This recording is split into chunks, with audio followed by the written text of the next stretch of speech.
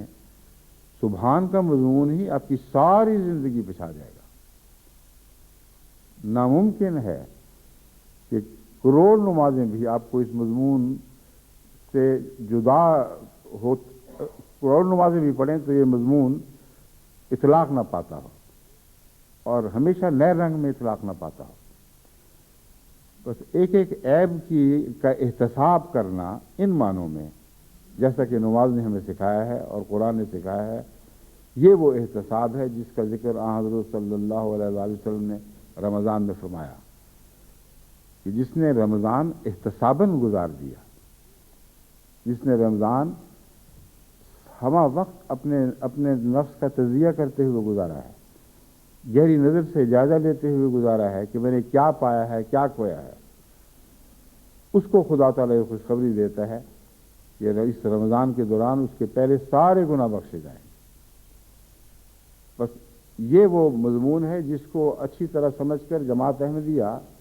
اس دنیا میں غیروں پر وہ حیرت انگیز امتیاز حاصل کر لے گی جس کا کوئی تصور ہی غیروں میں نہیں پایا جاتا۔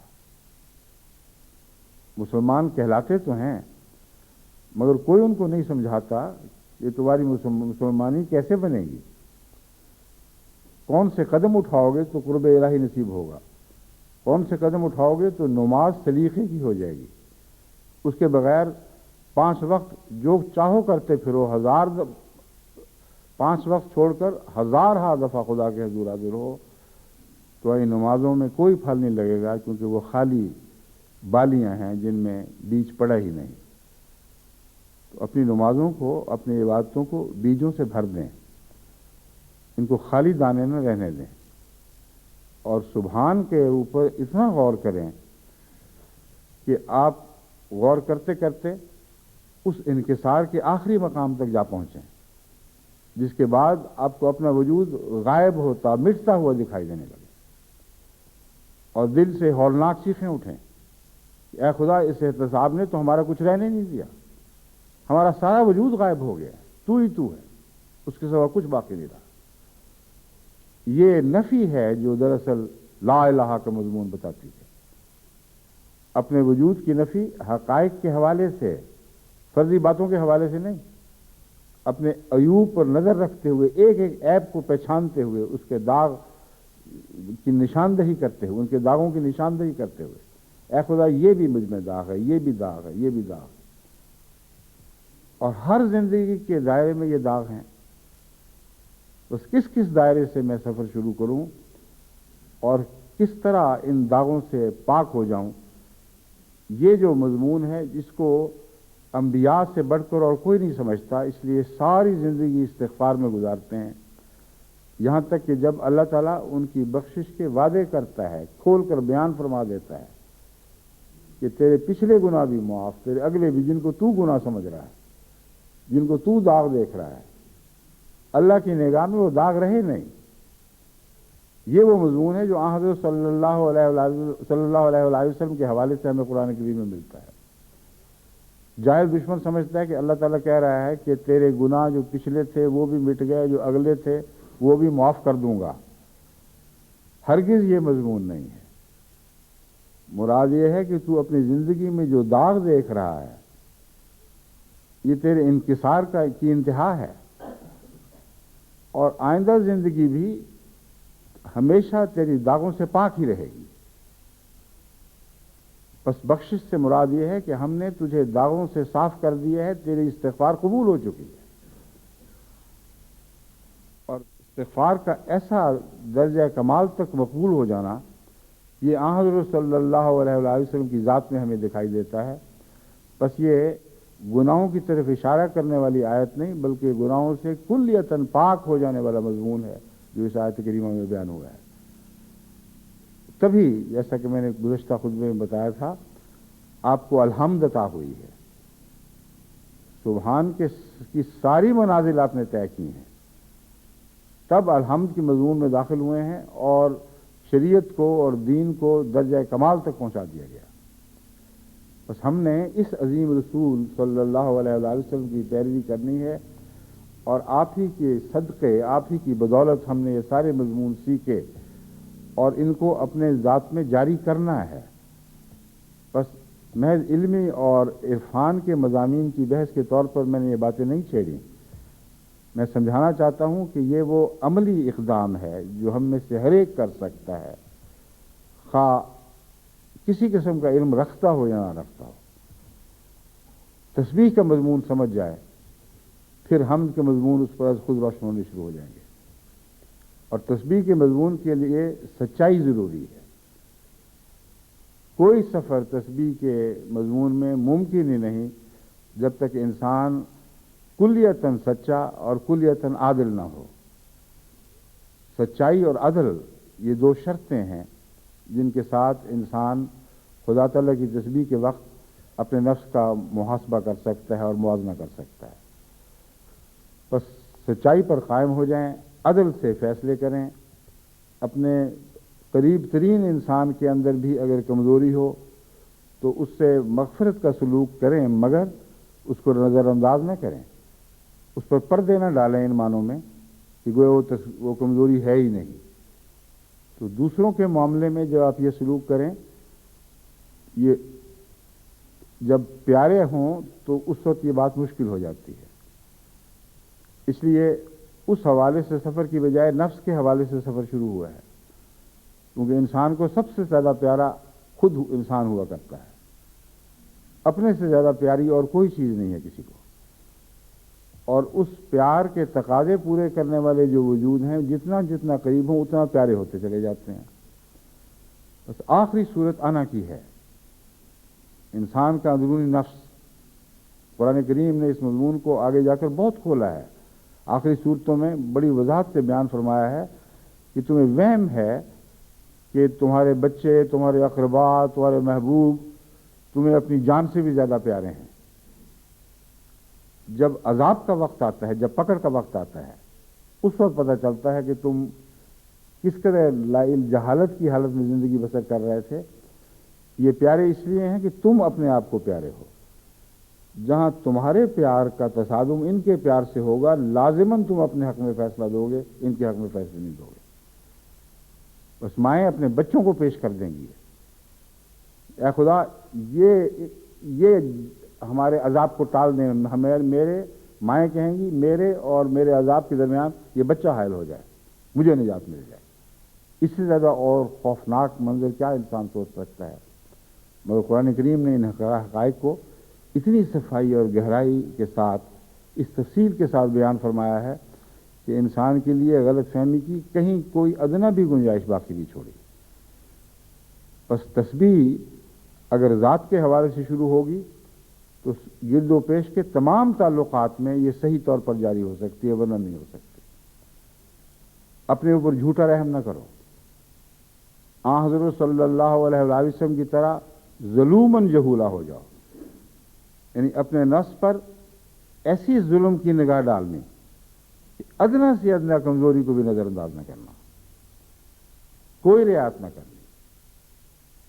اس پہلو سے دنیا کا کوئی نبی بھی ظلم کہلانے کا مستحق نہیں ٹھہرا سوائے حضرت اقدس محمد مصطفیٰ صلی اللہ علیہ وسلم کے.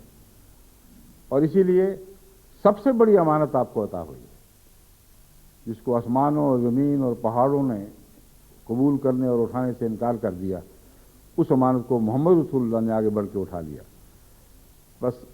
تسبیح کا مضمون حضرت اقدس محمد مصطفیٰ صلی اللہ علیہ وسلم سے سیکھیں. جب حضرت صلی اللہ علیہ وسلم سے پورے وعدے ہو گئے، ہر قسم کی وضاحت ہو گئی کہ تجھے کوئی غم، کوئی فکر نہیں، سب چیزیں تیری بخشی ہوئی ہیں، پھر بھی عبادت کرتے رہے. راتوں کو اٹھ کر پاؤں سوج جاتے تھے عبادت کرتے. پوچھنے والے نے پوچھا یا رسول اللہ اب آپ کیا کرتے ہیں؟ فرمایا میں عبد شکور نہ بن. اتنا بڑا احسان ساری کائنات میں ہی تو ہوں جو اس عظیم احسان کا مظہر بنایا گیا ہوں. تو کیا میں بیٹھ رہا ہوں گا؟ اس کے بعد میری زندگی کا سفر اب شکر کے مضمون میں داخل ہوا ہے، اور یہ لامتناہی سفر ہے، کبھی ختم نہیں ہو سکتا. تو تسبیح سے تحمید میں اور تحمید سے شکر کے مضمون میں داخل ہوں تو آپ کی ساری زندگی بن جائے گی. اور ایک زندگی کیا، آپ دوسری سینکڑوں زندگیاں بنانے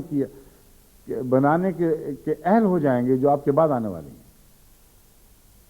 بعد میں آنے والی نہیں، اپنے ماحول، اپنے گرد و پیش میں یہ صفات اپنی ذات میں جاری کریں، اس قسم کا وجود بننے کی کوشش کریں تو آپ کا گھر سدھرنا شروع ہو جائے گا، آپ کا ماحول سدھرنا شروع ہو جائے گا، آپ کے محلے، آپ کی گلیاں، آپ کے شہر سدھرنے شروع ہو جائیں گے. بس اس رمضان سے یہ فائدہ حاصل کریں کہ واقعتاً آپ دنیا کے مذکر اور مزکی بن کر نکلیں. اور یہ اسی طرح ہوگا کہ اپنے نفس کا محاسبہ کریں اور احتساب کے ذریعے اس رمضان کے ختم ہونے سے پہلے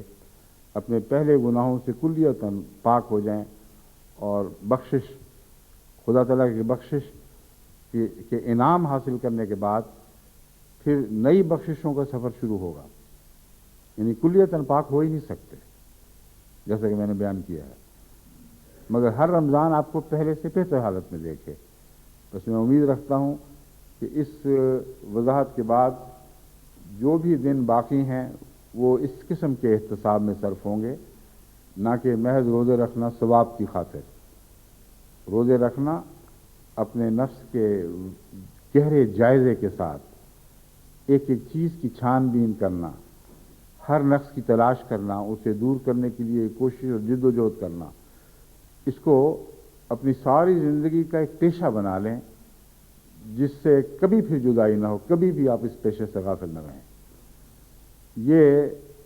اس مختصر نصیحت کے بعد،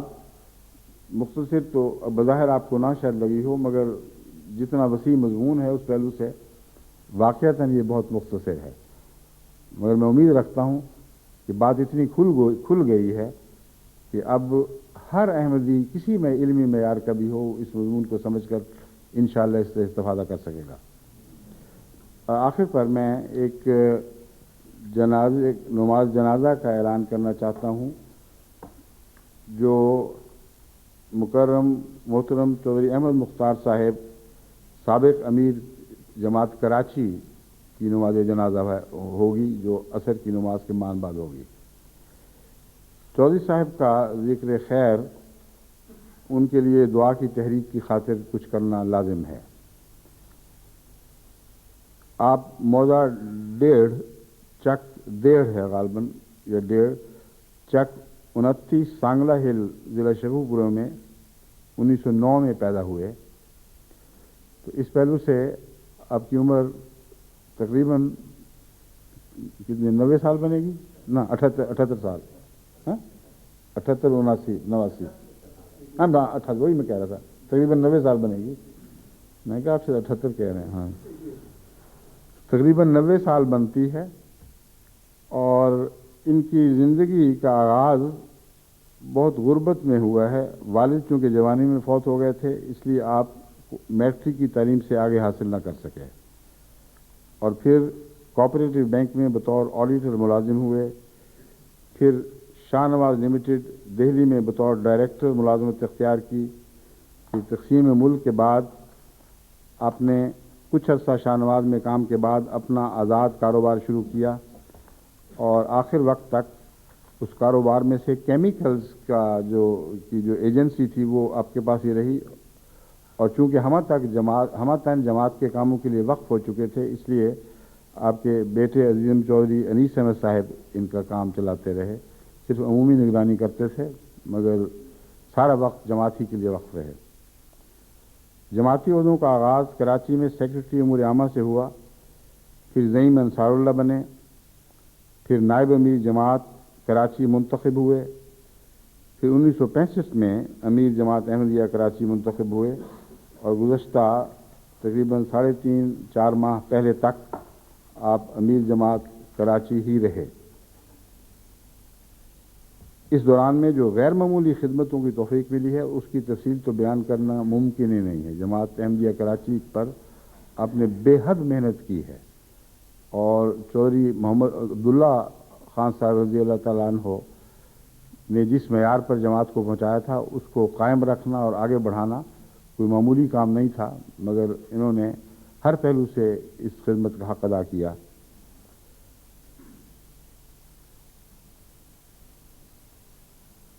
لیکن علمی کمی جو میں نے بیان کی ہے وہ دراصل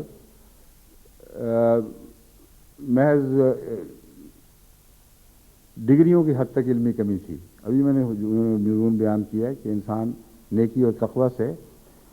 ظاہری علمی کمی کو پورا کر سکتا ہے اور بہت بڑا بلند علمی مقامات تک پہنچ سکتا ہے۔ چوئی صاحب کے اوپر جب ہم غور کرتے ہیں تو اس پہلو سے حیرت ہوتی ہے، آپ کی زبان انگریزی بھی بہت اعلیٰ تھی اور بے حد پڑھنے کا شوق، اور ایک میٹرک کے پاس آدمی سے انسان یہ توقع کر ہی نہیں سکتا کہ اتنا گہرا علم حاصل کر لے گا۔ اور حضرت اقدس مسیح موعود علیہ الصلوۃ والسلام کے ساتھ تو ایسا عشق تھا کہ آپ اپنے طور پر روزانہ جماعتی کاموں کے علاوہ صبح شام 4 گھنٹے باقاعدگی سے حضرت مسیح موعود علیہ السلام کی کتب کا انڈیکس بنانے میں صرف کرتے تھے۔ آپ کے پسماندگان میں ایک بیوہ جو دوسری شادی تھی، پروین مختار، جو ہمارے انگلستان کی رہنے والی ہیں اور میرے لجنہ کے کاموں میں میری مددگار ہیں۔ لجنہ کے مرکزی کاموں میں رپورٹیں وغیرہ مرتب کرنا، ٹیم بنائی ہوئی ہے اور ہر قسم کے جوابات بھجوانے کی آخری ذمہ داری ان پر ہے۔ ایک یہ ہیں، 2 بیٹے ہیں، ایک محمود مختار صاحب جو انگلستان ہی میں رہتے ہیں، اور ایک انیس صاحب جن کا ذکر گزرا ہے،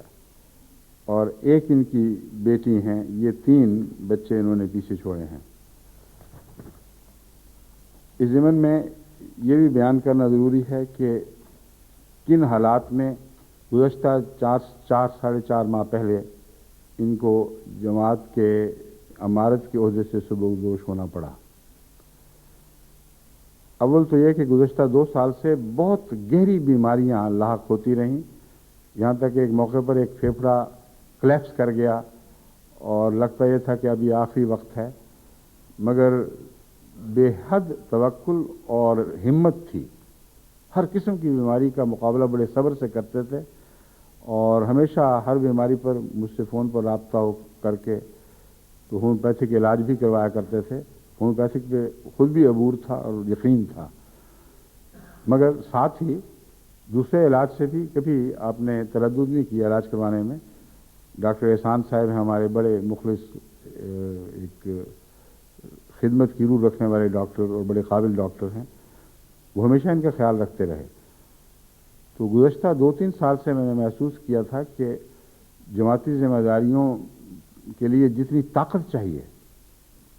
وہ طاقت رفتہ رفتہ کم ہوتی جا رہی ہے، اور اس کے نتیجے میں پھر چند ماہ پہلے مجھے کراچی کی جماعت کے بعض ذمہ دار عہدیداران نے بعض انتظامی کمزوریوں کی طرف توجہ دلائی، اور میں جانتا ہوں کہ انہوں نے پوری صفائی نفس کی صفائی کے ساتھ ایسا کیا، ہرگز کسی منفی جذبے کے ساتھ تنقید کی خاطر نہیں کیا۔ وہ چوئی صاحب کو بڑا احترام کرنے والے لوگ تھے، مگر چونکہ ان کا دینی تقاضا تھا، اپنی اس وفا کا تقاضا تھا جو نظام سے ہر احمدی کو ہونی چاہیے، اس عزت اور احترام کے باوجود انہوں نے چودھری صاحب کو بھی مطلع کیا کہ میرے نزدیک یہ انتظامی کمزوریاں پیدا ہو رہی ہیں اور آپ پر ذمہ داری عائد ہوتی ہے، اور مجھے بھی مطلع کیا۔ چنانچہ بعض ایسے معاملات تھے جن کو اس صورت میں نظر انداز کرنا میرے فرائض کے منافی ہوتا، بس اپنے ذاتی گہرے پرانے تعلق کے باوجود ان خدمات کا اعتراف رکھنے کے باوجود جو انہوں نے انجام دیں، یہ بات لازم تھی کہ جماعت کو بتایا جائے کہ نظام جماعت میں اگر کوئی کمزوری پیدا ہوگی تو اس کی تحقیق لازماً ہوگی، خواہ کوئی کیسے ہی بڑے مرتبے تک پہنچا ہوا انسان ہو جس کی طرف وہ کمزوری منسوخ کی گئی ہو۔ اور انصاف کا تقاضا ہے کہ چھوٹے عہدیدار کے خلاف شکایت ہو یا بڑے سے بڑے کے خلاف شکایت ہو، ایسے شخص کے خلاف شکایت ہو جس کی ساری زندگی وقف رہی ہو جماعت کے لیے، تب بھی اگر ان معاملات میں دوسروں کے تعلق میں کمیشن بیٹھے ہیں، اگر ان معاملات میں دوسروں کو وقتی طور پر معطل کیا گیا ہے، تو لازماً ایسے موقع پر ایسے شخص کو بھی معطل ہونا چاہیے۔ چنانچہ چودھری صاحب خود اس بات کو سمجھتے تھے اور انہیں ایک ذرہ بھی اس بات میں شکوہ پیدا نہیں ہوا، صرف استغفار کے خط ملا کرتے تھے کہ دعا کریں اللہ تعالیٰ مجھے اس ابتلا سے سالم گزار لے اور تحقیق کے نتیجے میں کوئی داغ نہ مجھ پر آئے۔ چنانچہ گزشتہ جو تحقیق ہوئی اس کے نتیجے میں یہ بات تو کھل گئی کہ آپ انتظامی طور پر باریک ذمہ داری ادا کرنے کے لیے اتنی صحت نہیں رکھتے، اور کمیشن نے جو بات کھولی وہ یہی تھی کہ آپ میں اب یہ طاقت نہیں ہے کہ اپنے ماتحتوں کی اس طرح نگرانی کریں جس طرح پہلے کیا کرتے تھے۔ اس لیے اگر ماتحتوں سے ان باتوں میں کوئی نقص واقع ہوا ہے تو امیر کو اس کی ذمہ داری سے الگ نہیں کیا جا سکتا۔ اس پہلو سے وہ تعطل جو تھا وہ جائز قرار پایا، مگر آخری رپورٹ سے پہلے اللہ تعالیٰ نے ان کو بلا لیا تاکہ یہ معاملہ اسی طرح ختم ہو، اور جہاں تک ان کے اوپر کسی قسم کی سرزنش کا تعلق ہے اس کا کوئی سوال پیدا نہیں ہوا۔ مجھے پورا یقین ہے کہ ذاتی طور پر آپ ہر داغ سے صاف تھے اس معاملے میں، مگر وہ صحت کی کمزوری جس کا میں نے ذکر کیا اس کے نتیجے میں مجبور تھے اور گہری تفصیلی نگرانی کر نہیں سکتے تھے۔ تو جب جماعت کراچی نے مجھ سے پوچھا کہ ان کی وصیت کے متعلق کیا کر رہے ہیں، میں نے کہا لازماً وہ قائم وصیت ہے، بہت عظیم خدمات کی ہیں۔ جماعت احمدیہ کراچی پورے اعزاز کے ساتھ اور پوری وفا کے ساتھ ان کے تہذیب و تکفین کے فرائض کا انجام دے اور محبت بھری دعاؤں کے ساتھ اس مرحوم بھائی کو رخصت کرے، اور اسی لیے ان کے لیے بہشتی مقبرے میں چودھری انور حسین صاحب مرحوم کے ساتھ کی کوئی جگہ تھی خالی، وہاں میں نے ان کی تدفین کا فیصلہ کیا ہے۔ تو یہ وضاحت اس لیے ضروری تھی کہ لوگوں میں یہ باتیں پھیل تو جاتی ہیں کہ ایک شخص جو اتنی بڑی قربانی کرنے والا اتنے لمبے عرصے تک خدمت سر انجام دیتا رہا وہ معطل ہو گیا ہے، لیکن ان کو یہ نہیں پتا کہ اس شخص کا کیا احترام میرے دل میں ہے اور میری کیا مجبوریاں تھیں کہ وہ تعطل لازماً کرنا ہی پڑنا تھا۔ تو یہ تمہید ان کے ان الزامات سے ان کو صاف کر رہی ہے جس کے متعلق بعض لوگ یہ سمجھتے ہیں کہ گویا یہ خود بعض باتوں میں ملوث تھے۔ میں اس کی وضاحت کر رہا ہوں، ہرگز کوئی ایسی بات ثابت نہیں، بلکہ وہی کمزوری تھی جو دراصل صحت کی کمزوری تھی جس پر بالآخر آپ کو اس علالت کا سامنا کرنا پڑا چند روز تک جو جان لیوا ثابت ہوئی۔ دراصل اب مجھے معلوم ہوا ہے کہ ان کے لنگز میں کینسر تھا، اور ان کے بیٹے نے ڈاکٹری رپورٹ سے جو اس نے اب بتائی ہے ان کو، یہ دیکھ کر مجھے فون پر بتایا کہ دراصل کینسر کا ایک لمپ بن گیا تھا، اور یہ کوئی فوراً بات پیدا ہونے والی نہیں، پرانی بات تھی۔ پہلی بیماریوں کے حملے بھی اسی وجہ سے تھے، مگر ایک حد تک مقابلہ تو ہو سکتا ہے، مگر کینسر جب اتنا پرانا ہو جائے اور اچھی طرح پنجے گاڑ لے تو پھر بالآخر انسان کو اس کے سامنے ہاتھ ڈالنے پڑتے ہیں، ہتھیار ڈالنے پڑتے ہیں۔ تو اللہ تعالیٰ انہیں غنی کی رحمت فرمائے، اور یہ رمضان کے جمعہ میں جو 21واں رمضان کا جمعہ ہے ان کا جنازہ، یہ بھی اللہ تعالیٰ کی طرف سے ایک ان پر احسان ہے۔ بہت وسیع خدمتیں کی ہیں، بڑے انتھک کام کیے ہیں، اللہ تعالیٰ انہیں غنی کی رحمت فرمائے، اور ان کی اولاد اور عزیزوں اور ساری جماعت کراچی کو ان کی اعلیٰ اقدار کے ساتھ چمٹے رہنے کی توفیق بخشے۔ اس تمہید کے بعد اب میں اس خطبے کو ختم کرتا ہوں، اور عصر کی نماز کے فوراً بعد انشاءاللہ نماز جنازہ ہوگی۔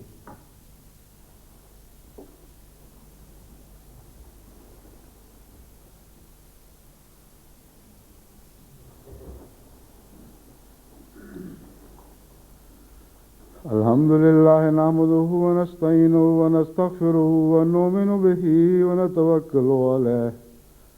ونعوذ بالله من شرور أنفسنا ومن سيئات أعمالنا من يهده الله فلا مضل له ومن يضلله فلا هادي له ونشهد أن لا إله إلا الله وحده لا شريك له ونشهد أن محمدا عبده ورسوله عباد الله رحمكم الله إن الله يأمر بالعدل والإحسان وإيتاء ذي القربى وينهى عن الفحشاء والمنكر والبغي يعظكم لعلكم تذكرون اذكروا الله يذكركم